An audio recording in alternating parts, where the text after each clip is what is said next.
Alla sua prima edizione, il Salone dell'Alto Artigianato Italiano di Venezia ha totalizzato più di 15.000 visitatori in 4 giorni, uno su 5 straniero, ricevuto oltre 200 richieste di partecipazione di espositori, ottenuto dalla Regione Veneto la certificazione di fiera di rilevanza internazionale e ospitato la visita del Ministro del Lavoro Marina Elvira Calderone e della semplificazione normativa Maria Elisabetta Casellati, ponendosi come punto di riferimento nazionale del Made in Italy e lanciando un messaggio di rilancio economico e culturale indirizzato anche e soprattutto ai giovani. I ragazzi lavorano, studiano tantissimo, pretendiamo tantissimo a loro, dico come genitori, e poi quando hanno finito non sanno dove girarsi per cercare lavoro.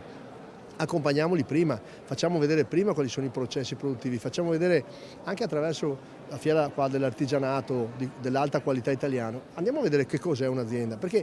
magari hai avuto una brutta esperienza con un'azienda, può essere. Il buono e il tristo, dicono in Veneto, c'è dappertutto, però nella realtà ci sono luoghi di eccellenza dove effettivamente puoi essere motivato anche a farlo tu. Dai tessuti pregiati ai lavori in ceramica, dalla tradizione orafa al vetro soffiato, a mobili ed oggetti di design, gli espositori hanno portato in laguna non solo le proprie opere, ma la testimonianza della propria identità culturale e sociale. Migliaia di visitatori hanno potuto conoscere ben 104 espositori. I primi feedback ci portano ad avere già delle nuove richieste sia da parte dei presenti ma sia da aziende artigiane che non sono venute alla prima edizione di manifestazioni di interesse per la prossima edizione. Artisticamente il Made in Italy rappresenta un settore di eccellenza internazionale, economicamente un settore con ancora ampi margini di crescita che unisce a secolari tradizioni artigiane, opportunità di lavoro e di sviluppo. Ed è la sfida raccolta dal Salone dell'Alto Artigianato Italiano di Venezia.